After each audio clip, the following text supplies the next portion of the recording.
6월절 찬송시인 시편 113편부터 오늘 시편 118편까지 이제 마지막 6월절 찬송시의 클라이막스를 우리가 만나게 됩니다. 이 시가 여호와께 감사하라 그는 선하시며 그의 인자하심이 영원함이로다 이렇게 고백하면서 이 시가 시작됩니다. 하나님의 그 성품을 노래하고 있는 거죠. 이스라엘 백성들이 그들의 역사 가운데 개입하신 하나님을 통해서 하나님의 성품을 배워갔습니다. 하나님의 성품은 그는 선하십니다.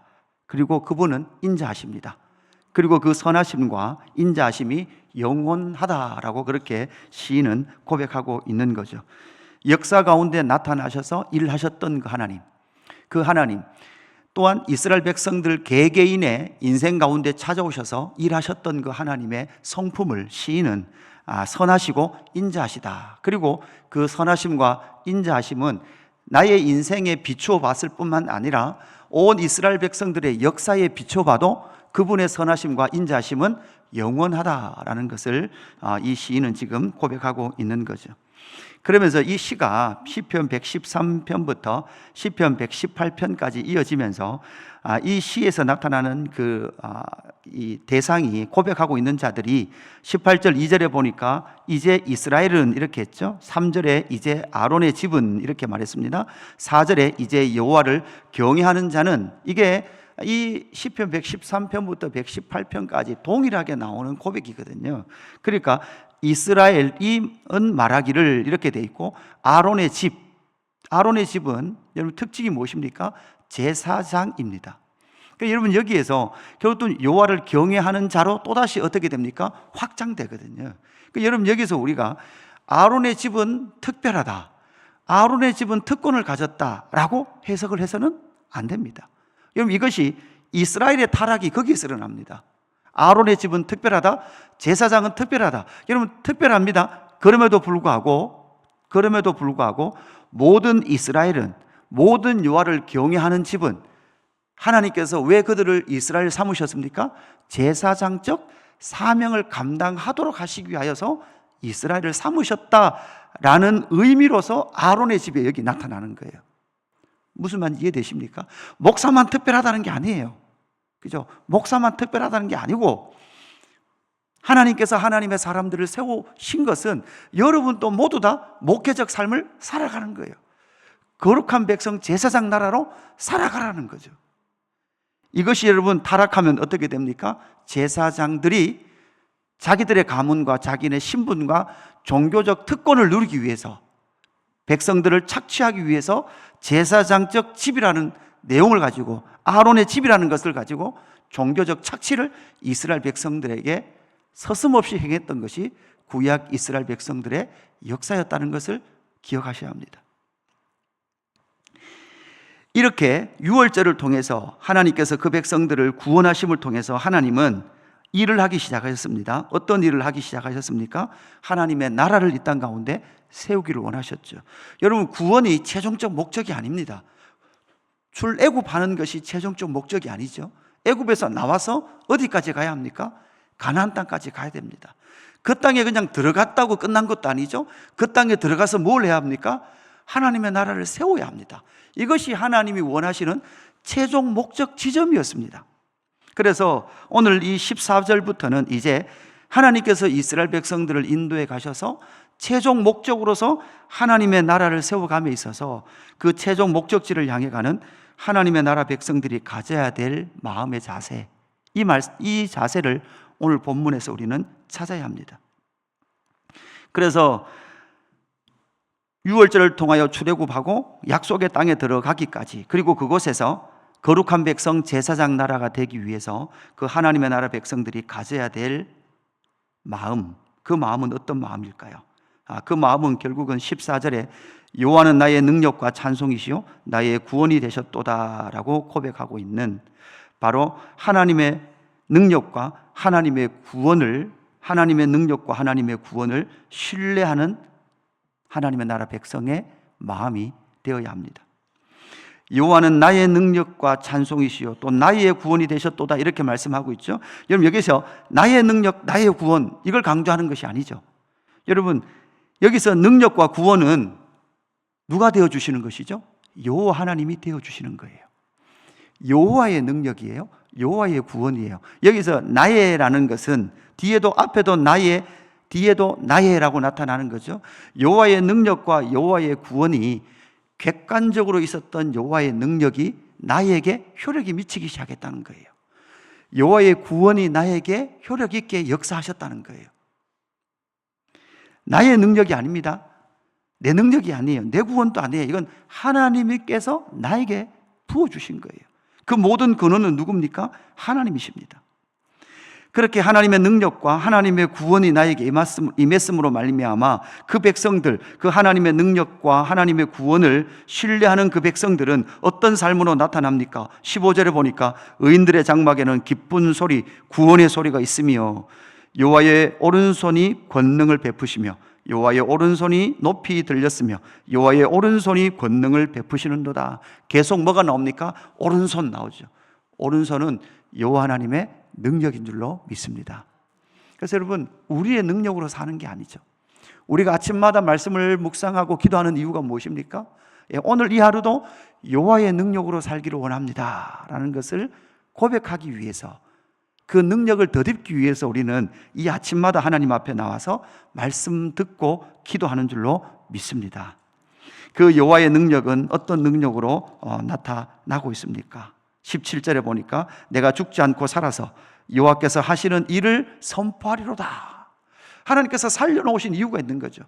여호와께서 하신 일이 무엇입니까? 그 구원의 일을 온 열방 가운데 선포하는 하나님의 나라를 세우시기 위하여서 그 백성들을 지금 구원해 가신다라는 것을 우리는 기억을 해야 합니다. 다시 한 번 더 정리합니다. 하나님께서 출애굽시키는 것이 최종 목적이 아닙니다. 구원이 최종 목적이 아닙니다. 이 땅 가운데 하나님의 나라를 세우시는 겁니다. 그 하나님의 나라를 세우시기 위하여 여호와의 능력과 여호와의 구원을 그 백성들에게 보여주셨고, 그래서 그 백성들은 여호와의 능력과 구원을 신뢰하며 가야 한다.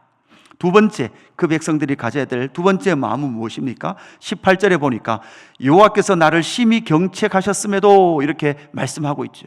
여러분, 출애굽하는 여정 속에서도, 하나님의 나라를 세워가시는 과정 속에서도 여호와 하나님은 지금 시인을 어떻게 하셨대요? 심히 경책하셨대요.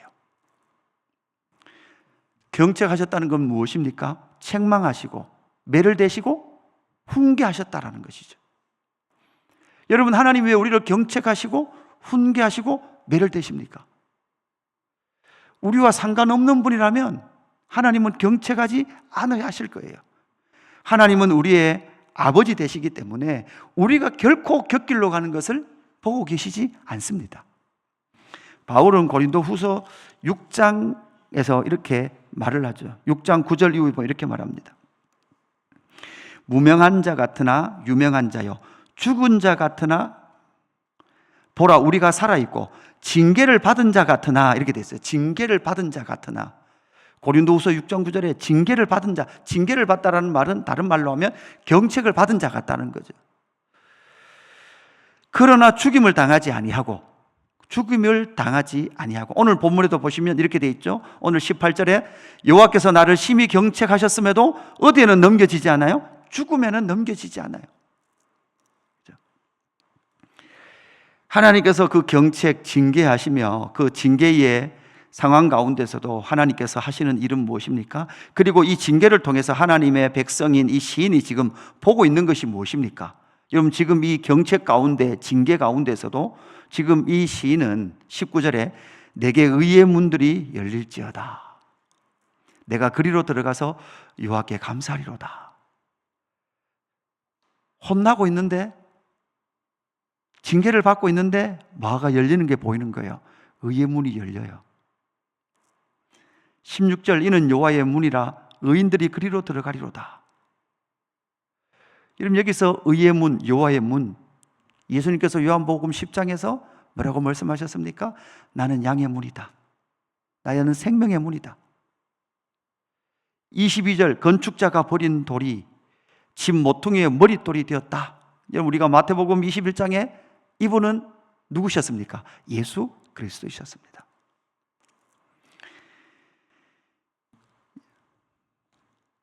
구약의 이스라엘 백성들은 이 경책을 견디지 못했을 뿐만 아니라 하나님의 목적에서 어긋났습니다. 그래서 하나님은 결국은 의의 문, 여호와의 문, 건축자의 버린 모퉁이 돌 되시는 우리 주 예수 그리스도를 이 땅 가운데 보내주셨음으로 말미암아 여러분, 우리 역시도 이 땅 가운데 경책과 고난이 있을 때마다 우리는 누구를 기억해야 합니까? 예수 그리스도를 기억해야 되는 줄로 믿습니다.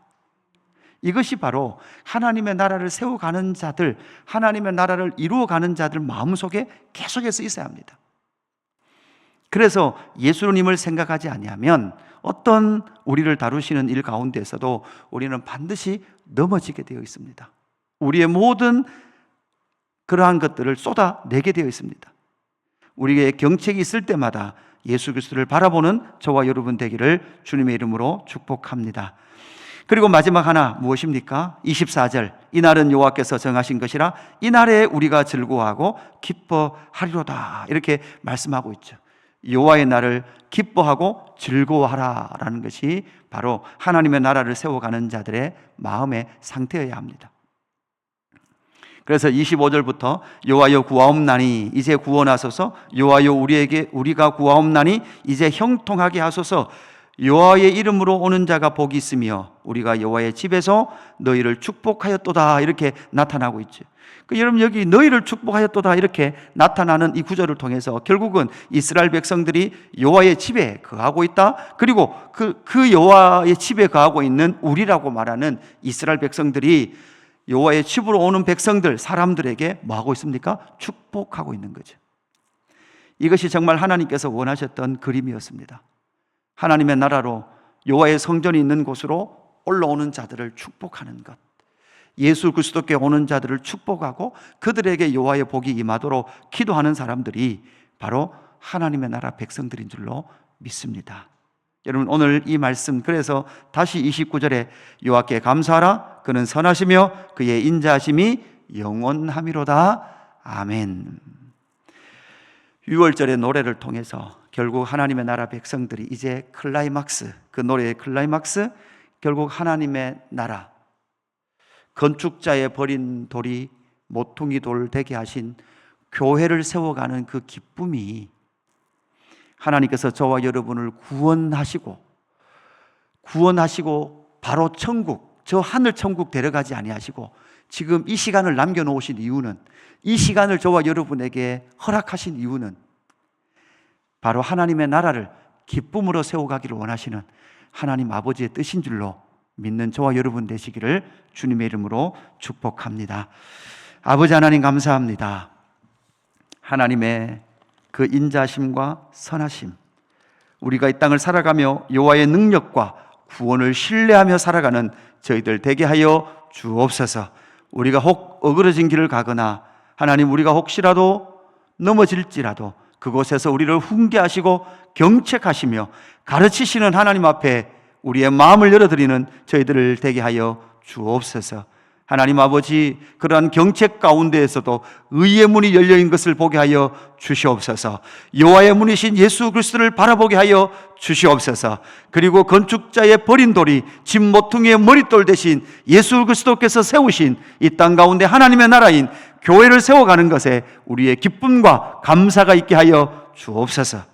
그래서 이 땅 가운데 우리를 남겨놓으신 이 인생을 허락하시고 시간을 주신 그 이유가 무엇인지 항상 생각하며 살아가는 저희들 되게 하여 주옵소서. 여호와께 감사하라, 그는 선하시며 그의 인자하심이 영원함이로다. 아멘.